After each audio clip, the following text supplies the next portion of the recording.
Hello everyone, আসসালামু আলাইকুম। আমরা আজকে যাইতেছি নতুন বরের বাসায়।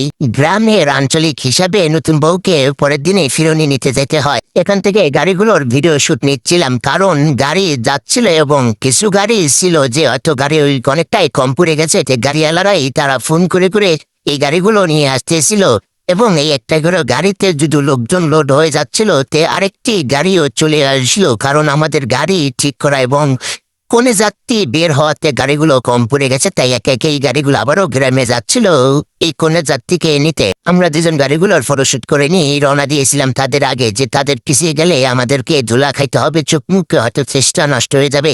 এই জন্য আমরা বাইকটা নিয়ে আগে বের হয়েছিলাম একা একা। এই নিরিবিলি এই রাস্তাগুলোর ওয়েদারগুলো যে এত সুন্দর লাগতেছিল যা বলে বুঝাতে পারবো না।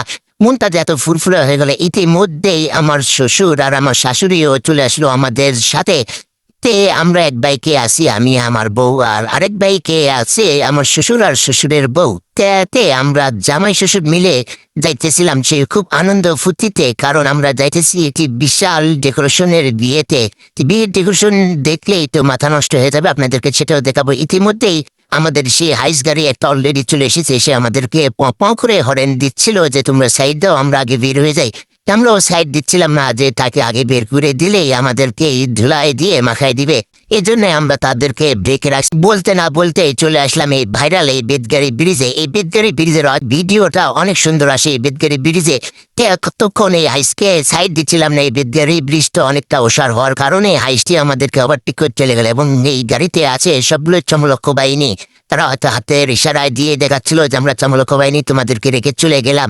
আমার ক্যামেরাম্যান এই পুরোপুরি নগরের এই রাজকন্যা, তাকেই দিয়েছি আজ ভিডিওর পার্ট। ভিডিও তো আজীবন আমি করে আসলাম। ইতিমধ্যে চলে আসলাম এই নতুন বরের বাসা। এই রাস্তায় দেখতে পাচ্ছেন নদীর পাশ দিয়ে ভাঙ্গাচুরা রাস্তা। এই রাস্তা দিয়ে যাইতে আমার অনেক ভয় লাগতেছিল যে এখানে কোনো দুর্ঘটনা ঘটে কিনা। ইনশাল্লাহ যাইতেছিলাম, যে কত দূর যাইতে হবে জানি না, এত ভাঙ্গা রাস্তা, দুই পাশে একদম খাড়া ঢালু রাস্তা এবং নদীর পার দুই পাশে। ইতিমধ্যে হয়তো ইনশাল্লাহ আমরা পৌঁছে গেলাম সেই বিয়ে বাড়ির এই প্যান্ডেলে। দেখতে পাচ্ছি ইতিমধ্যে এই গেটগুলো দেখা যাচ্ছিল। হ্যাঁ হ্যাঁ, আসলে ঠিক আমরা ঢুকে পড়লাম এই চিকমিকি আলোর এই গেটে। যাইতে যাইতে অলরেডি প্যান্ডেলে চলে আসলাম। এখানে কিছু আমার ভক্ত ছিল, তারা দেখতেছিল আমাকে। ইতিমধ্যে এখানে এসে কথাবার্তা, গাড়ি কোথায় রাখবো, গাড়ি রাখার জন্য চলে গেলাম যেখানে তাদেরকে খাইতে দিছে, তারা খাওয়া দাওয়া করতে। তারা আমাদেরকে বসতে বললো হলুদ মঞ্চের কেজে। শোনে এসে দেখি তাদের ডেকোরেশনটা অসাধারণ সুন্দর এই ডেকোরেশন করেছে তারা। আমি একে একে বাইক নিয়ে যাইতেছিলাম যে আমাদের রিসেপশনে বসার ব্যবস্থা করে দিয়েছে। আপনাদেরকে দেখাচ্ছিলাম তাদের এই ডেকোরেশন। ইনশাল্লাহ আমাকে অনেক ভালো লেগেছে এই ডেকোরেশন গুলো। ইতিমধ্যে দেখি আমাদের রিসেপশনের সৌন্দর্যটা কেমন হতে পারে।